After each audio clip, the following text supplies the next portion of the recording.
What's up, millionaires? It's your boy Millionaire E coming at you with a movie review, and y'all are probably like, "Dang, it's finally a movie review. This man's been doing TV reviews, comic reviews, and game reviews. We ain't got a movie review. Yay, guys! Yeah, I'm talking about Space Jam: New Legacy, otherwise known as Space Jam 2. But I'll tell you all about that. So before we get started, spoiler alert for anyone who's not seen the movie yet. I don't want to spoil it for you.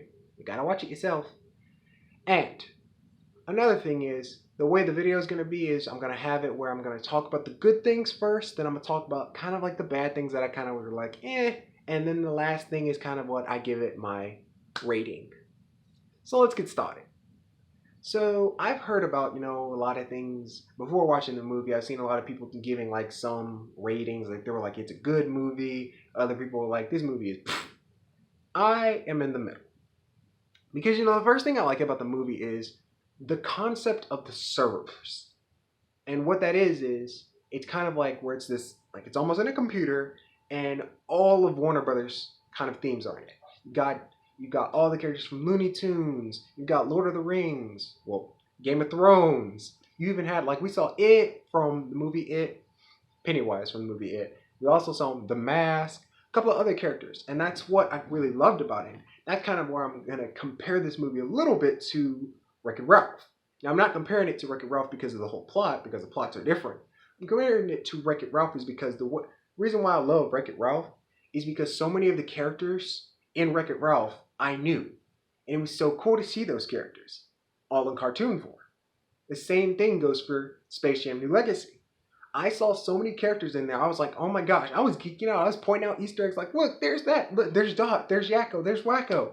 It's like, it's so exciting. Like, we saw Kong, we saw the Iron Giant. I saw Penelope Pitstop in her car. And the reason why I say in her car is because there was a series called Wacky Racers. And it was basically, we had a whole bunch of characters, cartoon characters, racing against each other. And you had this one guy, Dick Dastardly, and his dog, Mutt. He'd always cheat every single time. And it's like, it used to be on Boomerang, all with Snorkels, Smurfs, all the good shows. And I remember watching that when I was little. And I was like, oh my gosh, it's remembering. And that's what I liked about it, is because it's just so cool.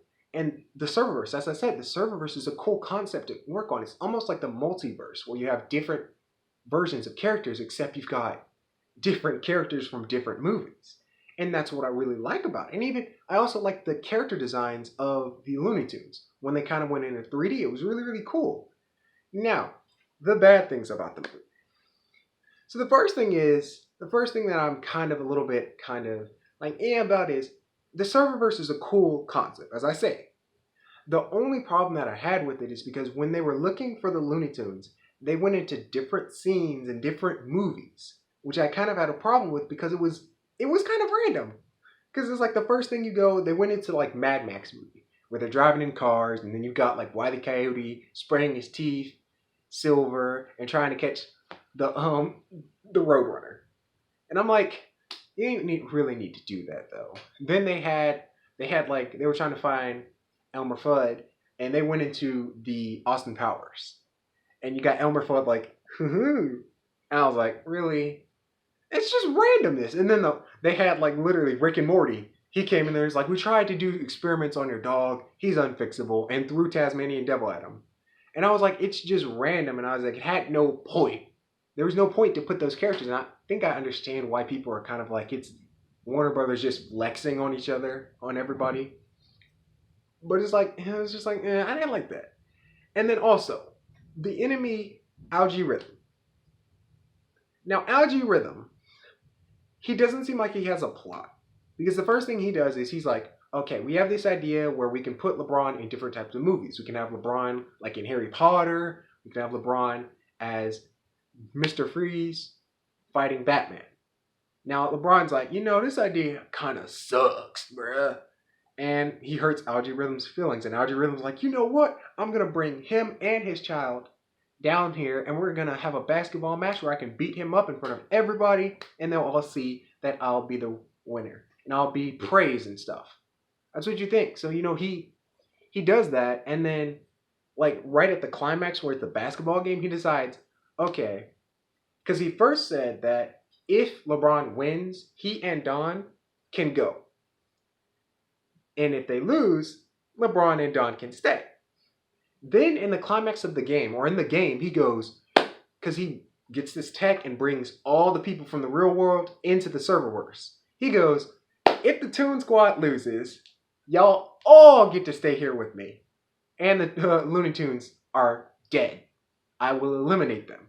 And I'm like, bro, like, what is your plot? What are you trying to gain from this? Because it's like, in Space Jam 1, Swag Jackhammer, he needed like more kind of entertainment. And he found the Looney Tunes. So he was like, if the Looney Tunes, if y'all win, we won't capture you. If you lose, we get you. So I was like, this Algae Rhythm really didn't seem like he had a plot.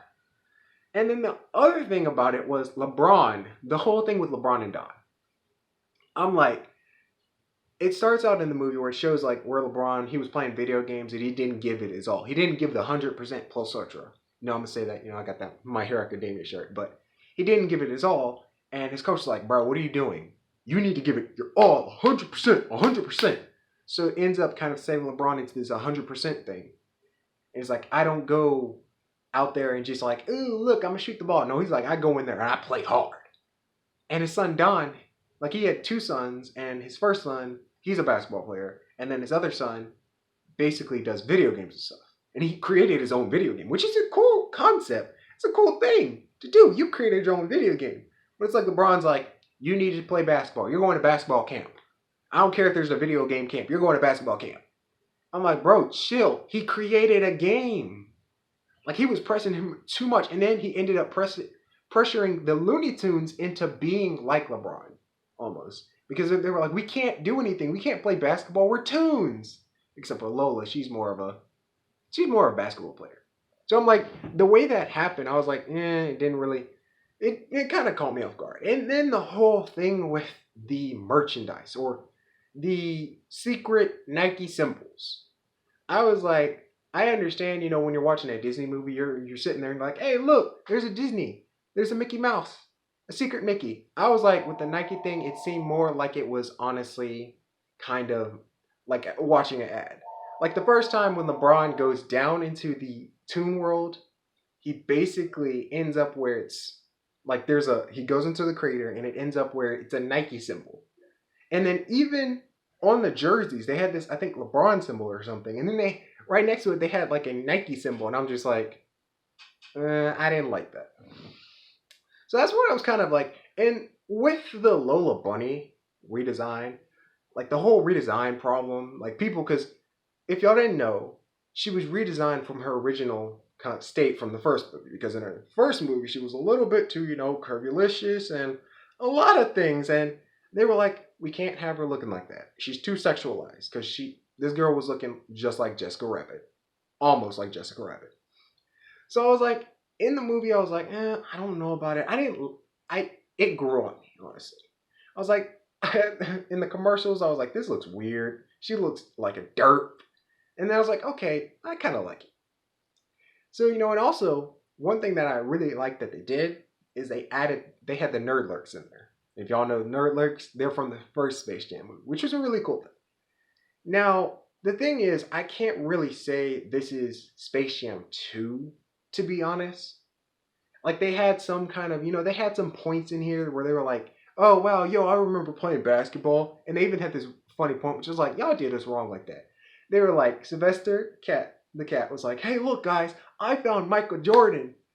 Walks in there with Michael B. Jordan. And they're like, bro, are you kidding me? This is Michael B. Jordan, not Michael Jordan. And he's like, I never seen what he looks like. It's been so long. So I was like, that was a cool thing. But I was like, it's not like the first movie. It's not like a sequel. It's more of a remake than it is a sequel. So I'm going to give you my rating. I'm going to give it a 50-50.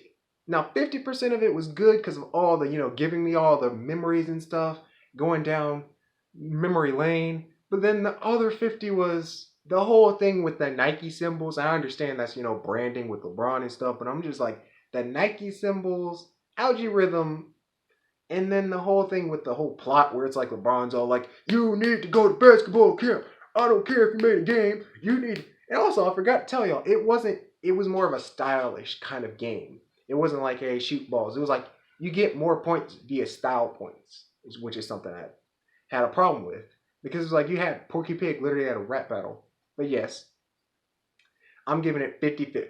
So remember, like the video, share it with your fam, and subscribe. And if you subscribe, click that bell icon to be notified for more videos. And in the comments, if you've seen the movie, tell me what you think. I want to hear some other people's opinions. So I'll see y'all later, millionaires, and have a blessed day. Bye, y'all.